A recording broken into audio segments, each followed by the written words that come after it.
দেখুন এখানে মধুর বাসা ব্যান ব্যান করতেছে প্রতিটি সিদ্ধর মাঝে মধুর বাসা যাকে যাকে।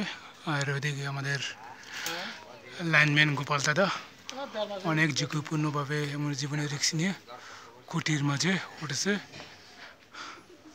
এখানে অনেক মৌমাছির বাসা অতিথি সিদ্ধ বদ্ধ করার পরও অনেকগুলো একসাথে জড়ো হয়েছে। দেখা যাক কী করা যেতে পারে।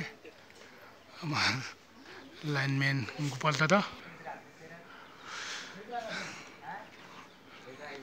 আবেদনের প্রেক্ষিতে একটি নতুন মিটার স্থাপন করতেছে আমাদের গোপাল দাদা। একটি সবচেয়ে বড় খুঁটি মাথা একটি 40 কোটির মাঝে নতুন মিটারে সংযোগ দেওয়ার জন্য লাইনম্যান গোপাল দাদা